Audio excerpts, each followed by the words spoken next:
G'day viewers, Retro Man here and welcome to the 80s Show. Now today I'm going to be talking some more about Cliff Richard, and guys, you may have seen an episode I did recently which took a look at this great book. It's called A Head Full of Music, the soundtrack to my life. And guys, if you're a music fan, definitely check that episode out. And guys, if you're a huge music fan, buy the book because, I mean, Cliff really has a lot to say and it's a fascinating read. But today we're going to look at Cliff's relationship with Elvis. I mean, Cliff actually never got to meet Elvis in person, but Elvis was really the inspiration behind Cliff. I mean, Cliff heard that song Heartbreak Hotel when he was a youngster, and it really moved him. It moved him so much that it made him want to be a rock and roll star. Cliff spent many hours in front of the mirror trying to do that Elvis lip curl and do his hair up. And guys, he also, when he sang, he tried to get that Elvis flavour happening in those early years. And today what I will be doing is actually taking a look at Cliff Richard's top 10 favourite Elvis Presley songs. Now guys, this is going to be a very interesting exploration, and those 10 songs are revealed inside the pages of this book. So guys, I'm just going to open the book now and let's work through it. So let me find it here, and man, here we go. So let's start with number 10, and we have here the Elvis Presley track Mystery Train. Cliff really loves that one. And we move now to number 9, and we have Let's Have a Party. And number 8 is Trying to Get to You. Number 7 is Blue Moon of Kentucky.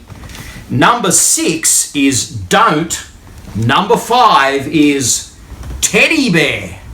Number 4 is Hound Dog. Number 3 is Don't Be Cruel. Number 2 is All Shook Up.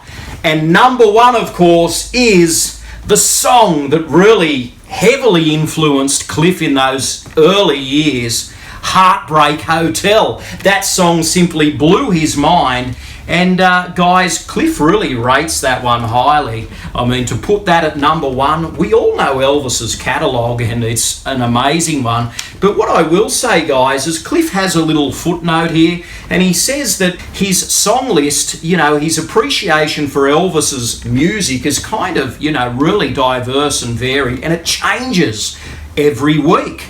And it says here that Cliff doesn't really like to alter that number 1 spot. I mean, he always has that reserved for Heartbreak Hotel. But guys, he often changes this list and mixes it up. So at the time of print, they were the 10 songs. And I tell you what, I think Cliff nailed it. I think all 10 songs of these are great. I mean, if you're an Elvis fan, you just can't beat these 10 tracks.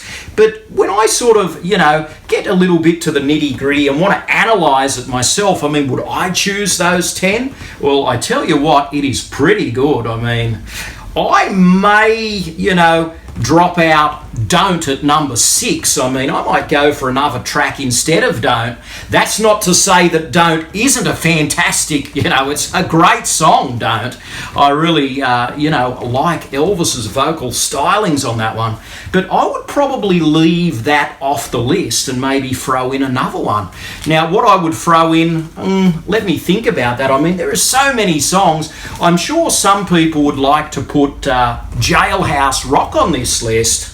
I mean, some people might like to include Viva Las Vegas, but guys, you know, some might like to include It's Now or Never. There are so many great Elvis songs, and I mean, some would just say Suspicious Minds. I mean, that's one of his latter songs.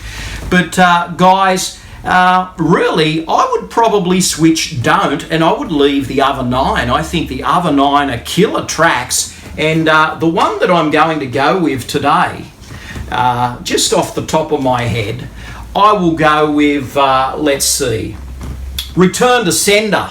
I'll throw that in there. I know it's a bit of a novelty song, but it's a great track. I would probably include that instead of Don't. If I looked at this list a little bit further, maybe I would drop out Let's Have a Party for a very interesting choice, a song that was a title track from an Elvis film. You don't really hear it a lot these days. I mean, no one's talking about it. But a title track from an Elvis film that I really like is Follow That Dream. So maybe I'd drop out Let's Have a Party for Follow That Dream, and I'd drop Don't for Return to Sender. So guys, Cliff has really come up with a fantastic list, and this book is fabulous, I must say. So if you're a Cliff fan, guys, if you're a music fan in general, this really is a great read. I'm working my way through it, and I'm reflecting on some of these songs inside that really left a mark on Cliff. And there's some fantastic artists in here. I mean, Olivia Newton-John's in here, Sam Cooke's in here, Carl Perkins is in here, Sammy Davis Jr., and of course Elvis Presley. So this book is really, really cool. I really just enjoy the way it has brought to life these songs from the past, and it makes you want to go and listen to these songs all over again and kind of ponder and reflect on them, maybe in a different light, get into the headspace of what Cliff was thinking at the time. But man, I hope you've enjoyed my talk today on Cliff's top 10 favourite Elvis Presley songs. I had a lot of fun. So tell me in the comments below, did Cliff get it right? What are your top 10 favourite Elvis Presley songs? And tell me what you would switch around, if you will. You know, I mean, I'm sure everyone's top 10's different, and everyone's top 10 really is valid because we all have our own personal opinions, and it's just great to hear other people's opinions when it comes to song selection. So guys, check out this book and play some of those Elvis songs and tell me what you think. So until next time, guys, this is Retro Man, living the dream, 80s style. Stay gold. Thanks for watching. Retro Man will return faster than a boomerang and just as dapper as Harry Roger Webb. Sorry, Cliff. Please subscribe and good night, viewers.